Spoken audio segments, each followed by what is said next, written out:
Yo, what up mga ka-hypers? Dahil nga pala nag-cravings tayo ng madaling araw, magluluto tayo ngayon. Ayan, sa kawali, nagpainit tayo ng mantika. Susunod natin ng dalawang itlog. Ayan. At after nyan guys, lalagay tayo ng asin syempre para malasa. So yun, pagluto na, lipat natin yan sa kawali. Alright. So next, lilinisin natin ng kawali dyan. At susunod na natin at magugupit tayo ng bacon.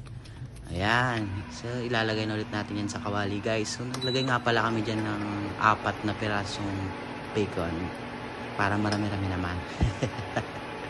So, ayan. Antayin lang natin siyang mag-color brown.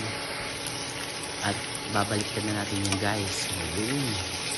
So, pag ganyan na ang texture niya, guys, ayan, luto na siya.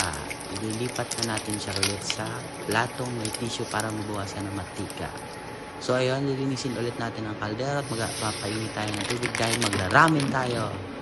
Yes, magpapakulo nga tayo ng tubig dyan guys. Pag kumukulo na, lalagay natin dyan guys yung mga ingredients. Ayan. Pag okay na guys, lalagay na yung noodles. Yun. Aluy-luy ng konti. At pakuluan ulit. At try nyo lang. Pag malambot na siya guys, pwede na yan guys. Ayan, kumulo na siya. Ililipat na natin yung noodles guys sa mangkok. Then after nyan, susunod na syempre yung sabaw. So plating na tayo guys. Lagay na natin yung itlog at 4 na bacon. So ayan na siya guys. So taste time na tayo. Yon, sabaw at itlog. The moment of truth. Oops. Ay, mainit pa. Yung sarap. Guys. So, sunod natin yung bacon, guys.